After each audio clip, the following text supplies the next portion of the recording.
that too. I hope so. Marcus Lowe needs content to play at his East Coast theater chain. All right, here we go. Quiet, roll. He purchases 3 production studios, Metro, Goldwyn, and Mayer. MGM is the greatest film studio Hollywood has ever seen. I'm high, and I haven't had a drop to drink. Are you high? Yeah, I'm blowing about a force 9 gale. The studio is the star-making machine.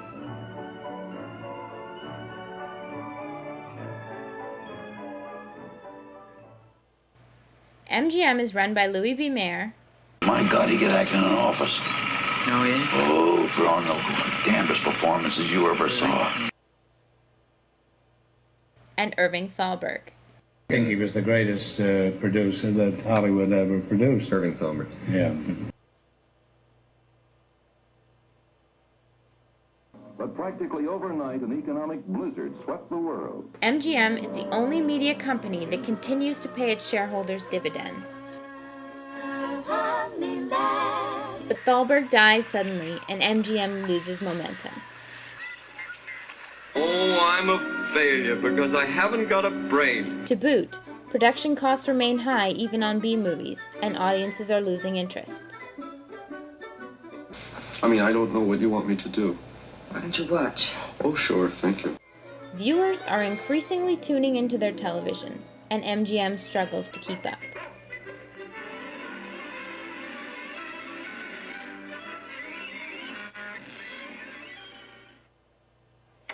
In 1954, Lowe's and MGM are forced to separate. The case, U.S. versus Paramount Pictures, stipulates theater companies and production studios can no longer be as one. On top of the separation, the management is in turmoil. No one can agree on how the company should be run. I don't understand you people. I mean, all these picky little points you keep bringing up, they don't mean nothing. Ben-Hur. After the success of Ben-Hur, MGM changes its business plan. Management thought the company would thrive if they could make one epic box office hit a year. You're a fool, Red Butler. They quickly found out box office hits couldn't be manufactured. In 1969, MGM finds itself a whopping $35 million in debt. Kirk Kerkorian purchases the tanking company with no intention of reviving it. He cuts back movie production, sells off some of the MGM lot, sells the MGM ranch, and devastates fans when he sells off memorabilia. Kirk takes the MGM name and builds a hotel in Las Vegas. He also purchases United Artists. MGM UA had a coveted film library. We were totally at the mercy of the 6 motion picture studios that owned all the movies. Ted Turner is eager to get his hands on the MGM UA content. He doesn't want the company to go up for auction, so he pays Kerkorian double what MGM is worth. Turner can put his film library into endless syndication on his networks, WTBS and TNT. Turner is in so much debt after the purchase of MGM, he has to sell most of it. Better get out of here fast. He sells UA and the MGM logo right back to Kerkorian.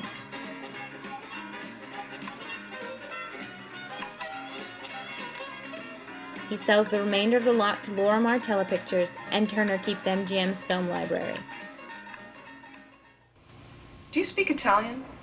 I am Italian! Giancarlo Peretti wants to be a Hollywood mogul. He borrows money from a French bank and purchases MGM.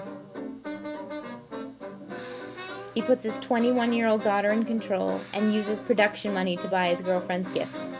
Eventually, he defaults on his loan, and the bank takes over. I'm really, really sorry. I apologize unreservedly. After a few years, Credit Lyonnais can no longer afford MGM. They sell MGM back to Kirk Kerkorian for the 3rd time. Well, here we are again. Yes. In 2004, a consortium of investors under Sony outbids Time Warner to purchase MGM.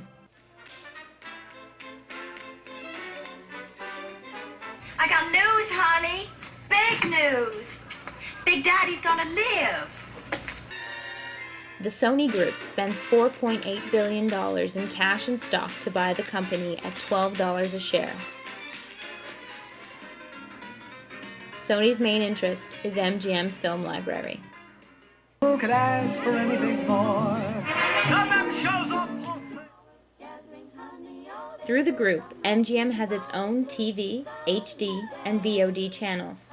MGM content is available on iTunes, and the company recently announced they will be playing feature-length films on YouTube.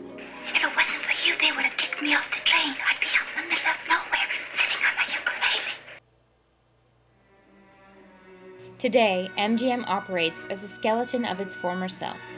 The company is dwarfed by its competitors in both production and distribution. Don't cry now. We haven't got the oil can with us, and you've been squeaking enough as it is.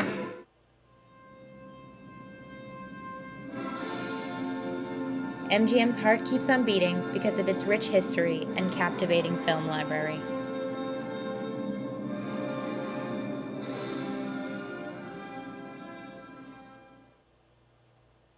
Courage, man, courage! Every bursted bubble has a glory. Each abysmal failure makes a point. Every glowing path that goes astray shows you how to find a better way. So every time you stumble, never grumble. Next time you'll bumble even less. For up from the ashes, grow the roses of success. Grow the roses, grow the roses, grow the roses of success. Oh yes, grow the roses, those rosy roses. From the ashes of disaster, grow the roses of success.